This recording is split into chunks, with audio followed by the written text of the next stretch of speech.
विषय वस्तु है भारत के संविधान के भाग 17 के अंतर्गत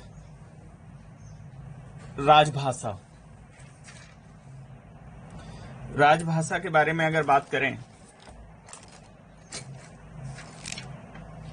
तो भारतीय संविधान के भाग 17 में इससे संबंधित प्रावधान अनुच्छेद 343 से 351 तक इसके बारे में उपबंध किए गए। अनुच्छेद 343 से 351।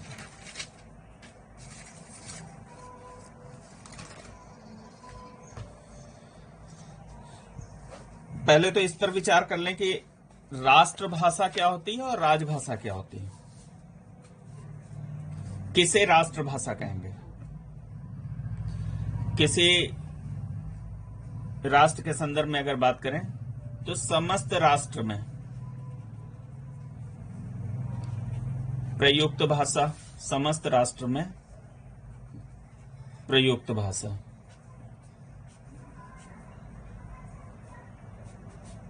समस्त राष्ट्र में जन जन के विचार विनिमय का माध्यम।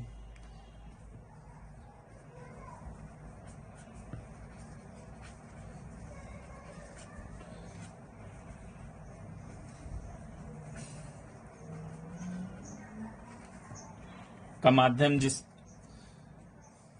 के माध्यम के रूप में जिस भाषा को अपनाया जाए, जो भाषा राष्ट्र का प्रतिनिधित्व करे, ऐसी भाषा को हम राष्ट्रभाषा कहेंगे।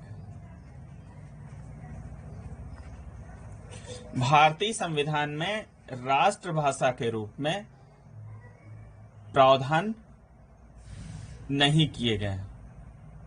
किसी भी भाषा को राष्ट्रभाषा का दर्जा नहीं दिया गया। अब राजभाषा की बात कर लें अगर, तो राजभाषा किसे कहेंगे? अगर किसी राज्य ने या राष्ट्र ने राजकीय प्रयोजनों के लिए, राजकीय प्रयोजनों के लिए, कहने का तात्पर्य है राजकाज के लिए जिस भाषा को प्राधिकृत कर रखा है, उस भाषा को राजभाषा कहेंगे।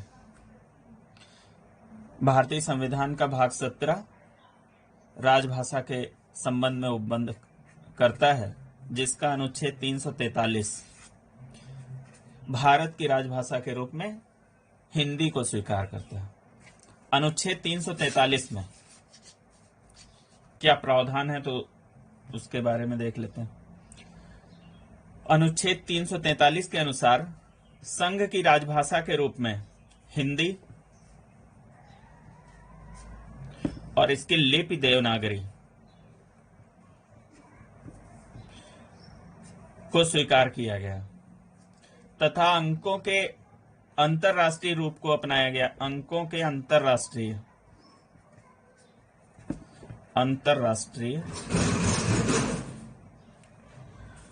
रूप को अपनाया गया है। तो आपसे अगर प्रश्न इस तरीके का हो कि संघ की राजभाषा क्या है और किस अनुच्छेद के बारे में, किस अनुच्छेद में इसके बारे में प्रावधान है, तो संघ की राजभाषा हिंदी है और भारतीय संविधान का अनुच्छेद 343 हिंदी को राजभाषा का दर्जा देता है। आप ये 4 स्तंभ देख रहे हैं। इन 4 स्तंभों के आधार पर हम अनुच्छेद 17 में जो प्रावधान है उन्हें समझने का प्रयास करते हैं। तो संघ की राजभाषा हम लोगों ने देख ली क्या है। अब क्षेत्रीय भाषाएं या राज्यों की राजभाषाएं। अनुच्छेद 345 में प्रावधान है कि किसी राज्य का विधानमंडल विधि द्वारा उस राज्य में प्रयोग होने वाली भाषाओं में किसी एक या एक से अधिक भाषाओं को या हिंदी को उस राज्य के शासकीय प्रयोजनों के लिए अंगीकार कर सकता है। तो इससे यह निष्कर्ष निकलता है कि किसी राज्य की एक या एक से अधिक राजभाषाएं हो सकती हैं। जैसे उत्तर प्रदेश की राजभाषा हिंदी है, परंतु 1989 में उर्दू को भी दूसरी राजभाषा के रूप में दर्जा दिया गया। फिर अनुच्छेद 347, किसी राज्य की जनसंख्या, 347 में क्या उपबंध है, तो किसी राज्य की जनसंख्या का पर्याप्त भाग मांग करे और राष्ट्रपति को समाधान हो जाए कि उनके द्वारा बोली जाने वाली भाषा को सरकारी मान्यता दी जानी चाहिए, तो राष्ट्रपति आदेश द्वारा उस भाषा को सरकारी मान्यता दे सकता है। यह प्रावधान अनुच्छेद 347 में। अब देख लेते हैं न्यायपालिका और विधि की पाठ की भाषा, इसके बारे में देख लेते हैं। अनुच्छेद 348, अनुच्छेद 348 में प्रावधान है कि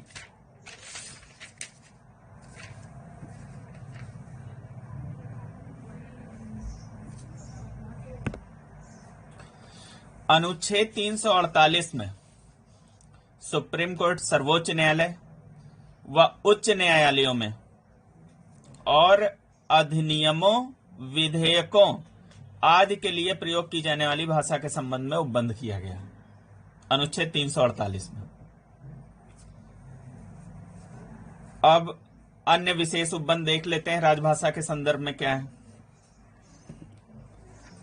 अनुच्छेद 344 राजभाषा के संबंध में आयोग और संसद की समिति के बारे में उपबंध करता है।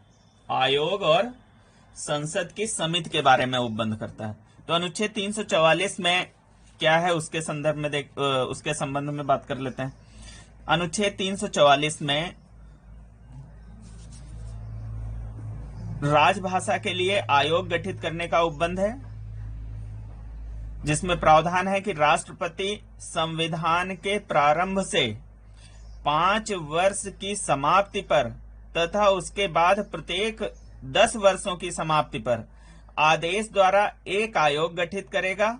यह आयोग एक सभापति और भिन्न भिन्न भाषाओं का प्रतिनिधित्व करने वाले अन्य सदस्यों से मिलकर बनेगा। तो राजभाषा के संदर्भ में आयोग का उपबंध जो है अनुच्छेद 344 में है। और ये राजभाषा आयोग जो है गृह मंत्रालय के अंतर्गत कार्य करता है और आयोग निम्नलिखित मामलों पर राष्ट्रपति को अपनी सिफारिश देता है। वो मामले कौन से हैं वो देख लेते हैं। शासकीय प्रयोजनों हेतु हिंदी का अधिक से अधिक प्रयोग, शासकीय प्रयोजनों हेतु अंग्रेजी के प्रयोग पर निर्बंधन, उच्चतम न्यायालय एवं उच्च न्यायालयों में प्रयोग की जाने वाली भाषा, प्रयोग किए जाने वाले अंकों का रूप, संघ की राजभाषा तथा संघ एवं किसी राज्य के बीच अथवा एक राज्य और दूसरे राज्य के बीच पत्र आदि की भाषा। आयोग से यदि और कोई भी अपेक्षा की जाए राष्ट्रपति द्वारा तो उसके संदर्भ में यह अपनी रिपोर्ट राष्ट्रपति को सौंपता है। अब प्रथम राजभाषा आयोग की बात करेंगे। प्रथम राजभाषा आयोग, तो प्रथम राजभाषा आयोग 1955 में बीजी खेर की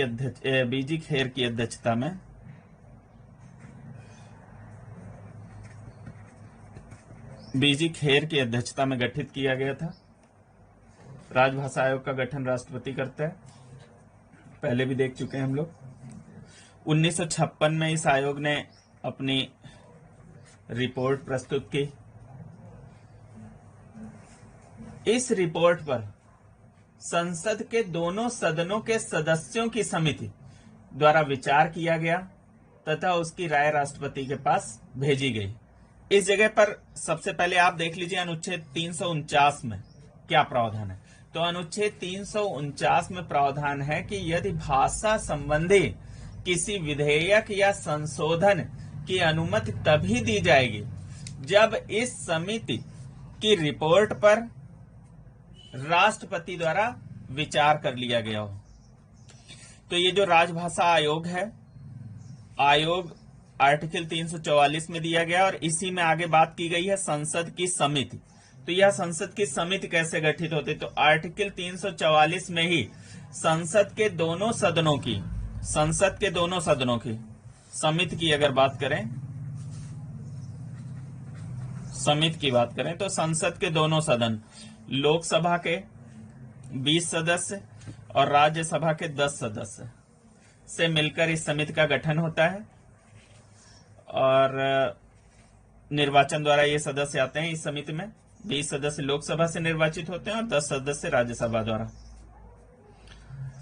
और इस समिति के निम्नलिखित कार्य हैं कि यह राजभाषा आयोग की, ये जो आयोग गठित हो रहा है, राजभाषा आयोग की संस्तुतियों की परीक्षा करे तथा ये जो समिति है वो राजभाषा आयोग की जो सिफारिशें होती हैं उनकी, राजभाषा आयोग की जो भी संस्तुतियां होती हैं उनकी परीक्षा करे तथा राष्ट्रपति को उन पर अपनी राय के बारे में प्रतिवेदन दे।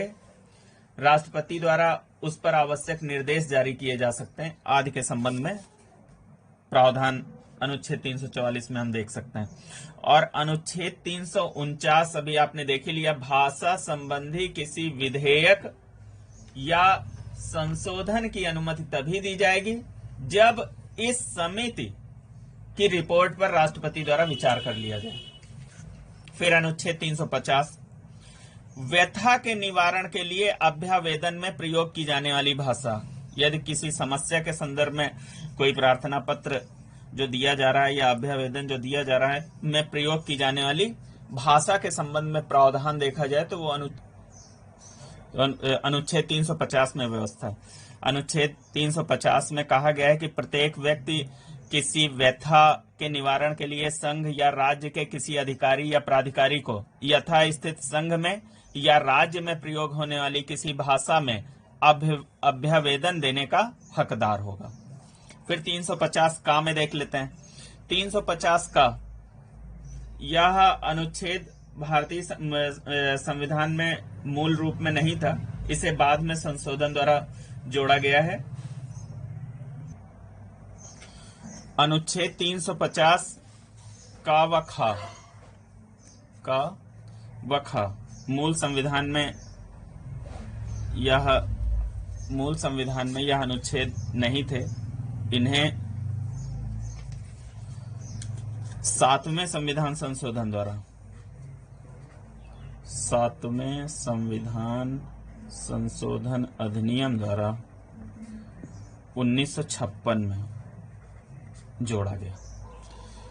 तो 350 का में प्राथमिक स्तर पर मातृभाषा में शिक्षा की सुविधाएं हैं और 350 खा में भाषाई अल्पसंख्यक वर्गों के लिए विशेष अधिकारी का प्रावधान है। भाषाई अल्पसंख्यक वर्गों के लिए विशेष अधिकारी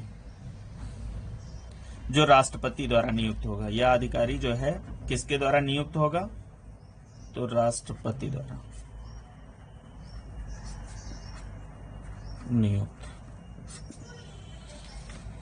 फिर 351 की बात करें अगर, अनुच्छेद 351 हिंदी भाषा के विकास के संबंध में उपबंध करता है। इसमें प्रावधान किया गया है कि संघ का यह कर्तव्य होगा कि वह हिंदी भाषा का प्रसार बढ़ाए, उसका विकास करे, जिससे वह भारत की सामाजिक संस्कृति के सभी तत्वों की अभिव्यक्ति का माध्यम बन सके। ये अनुच्छेद 351 में इसका प्रावधान है। अब अनुच्छेद 346 पर विचार कर लेते हैं। अनुच्छेद 346 में व्यवस्था है कि एक राज्य और दूसरे राज्य के बीच या किसी राज्य और संघ के बीच पत्र आदि की राजभाषा क्या होगी, इसका उपबंध अनुच्छेद 346 में किया गया है।